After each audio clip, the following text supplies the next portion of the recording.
और मुझे यकीन है कि इंशाअल्लाह ताला आप इस पैगाम को, मेरी इस बात को समझेंगे। मेरे अजीज दोस्तों और बुजुर्गों, 21 बल्दिया की सीट पर हमारे उम्मीदवार यहां पर मैदान में हैं। लोग बड़ी बड़ी बातें करते हैं। मजलिस के मुखालिफीन, जहां पर मैं जाता हूं, इस पूरे मुल्क के सियासतदानों में अगर सबसे ज्यादा किसी को कोई गाली देता है तो दीवाना आपके सामने खड़ा है। हर कोई जो दिल में आ बकते रहता है मेरे बारे में। लोग मुझसे पूछते कि तुमको फर्क नहीं पड़ता। मैं उनसे कहता हूं कि हां, शुरू में पड़ता था, अब नहीं पड़ता। पूछिए अब क्यों नहीं फर्क पड़ता? इसलिए कि इज्जत देने वाला अल्लाह है, कामयाबी देने वाला अल्लाह है।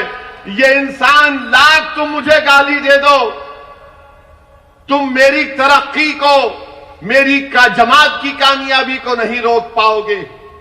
मेरे अजीज दोस्तों और बुजुर्गों, हम जहां कहीं भी अपनी सियासी जमात या अपनी पार्टी का आगाज करते हैं, फौरन इल्जाम लग दिया जाता है कि इनसे मिले हुए हैं, उनसे मिले हुए हैं। ऐसा लगता है कि ये हमारी शादी कराना चाहते हैं कि नहीं नहीं, इसको इससे शादी मत करो, वो उनका मिला हुआ है, ये खराब है, ये फुला टीम है, बी टीम है, सी टीम है। अरे दीवानों, याद रखो, दुनिया में कोई अभी तक पैदा नहीं हुआ जो पैसे की बुनियाद पर रसूलुल्लाह सल्लल्लाहु अलैहि वसल्लम के गुलामों के गुलाम को और दरे मोहम्मद सल्लल्लाहु अलैहि वसल्लम के कुत्ते को कोई खरीद सके। तुम बार बार इनसे मिले, अरे तुम मिले हुए हो, तुम्हारी सोच में मिलावट। अगर तुम अच्छे होते तो तुम जीत जाते, बीजेपी को हरा देते गुजरात से। तुम में ना होश है, तुम में ना प्लानिंग है, ना तुम में कोई अंग्रेजी में जो कहते कि इंटेलेक्चुअल ऑनेस्टी है।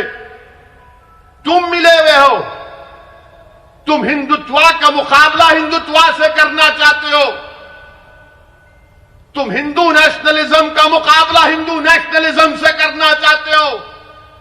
मजलिस क्या पैगाम दे रही है कि हिंदुत्व का मुकाबला संविधान से किया जाएगा जिसको बाबा साहब अंबेडकर ने बनाया है। हिंदू नेशनलिज्म का मुकाबला इंडियन नेशनलिज्म से किया जाएगा।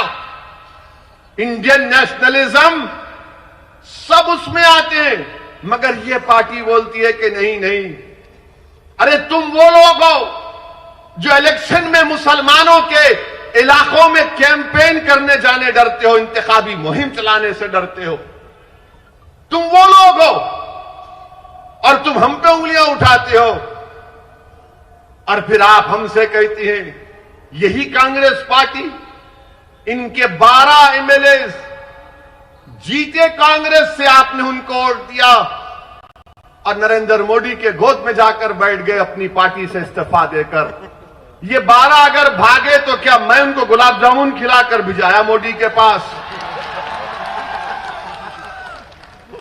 ये 12 अगर भागे तो क्या महेश भाई उनको बुलाकर आदिवासियों का खाना खिलाए थे कि खा खड़कनाथ की मुर्गी और भाग मोदी के पास? वोट आपने दिया और गाना गाते हैं मोदी का और इल्जाम लगाते मुझ पर।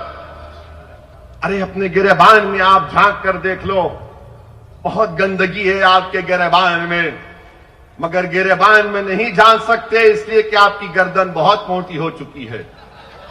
इतनी मोटी हो चुकी है कि आप ये समझते हैं कि हम इस मुल्क में हुकूमत करने के लिए पैदा हुए।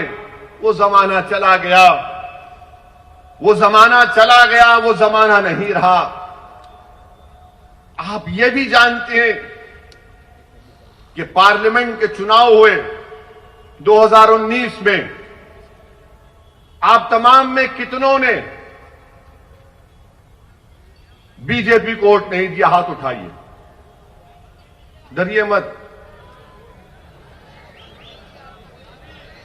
आप दिए, उठाओ।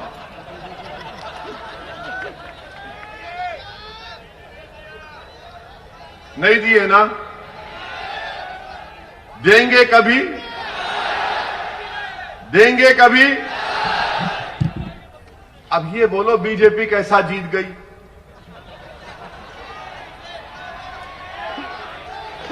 कैसा जीती बीजेपी?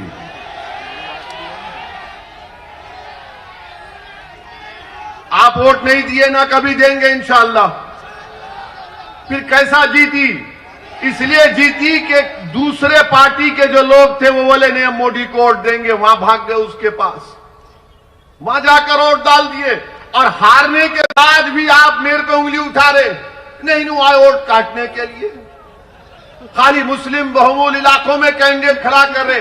हाँ मेरे भाई, हम अपने इलाकों में अपने घर में खड़ा करेंगे ना। दूल्हे की बारात घर से निकलती, गैर के घर से नहीं निकलती। दूल्हा अपने घर से निकलता ना बारात लेकर, तो ये बारात शुरू होगी तुम्हारे महल्लों से, तुम्हारे घर में, और इंशाअल्लाह ताला पूरे गुजरात में जाएगी। आज मीडिया के लोग आके बोल रहे वहां से खड़ा करे, वहां से खड़ा करे। हमने कहा मैडम अभी तो शुरुआत है, अपने घर से ही शुरू करेंगे ना। नेक काम करना, नेक काम जो करते घर से करते ना। पहले घर के कमजोरियों को, बुराइयों को, उसको खत्म करके हम दूसरी जगह जाते। तो घर से शुरू करें, और मुझे यकीन है कि जो काम घर से शुरू किया जाता है उसमें कामयाबी हमको इंशाअल्लाह ताला आप देंगे, और अल्लाह हमको कामयाबी से हमकिनार करेगा।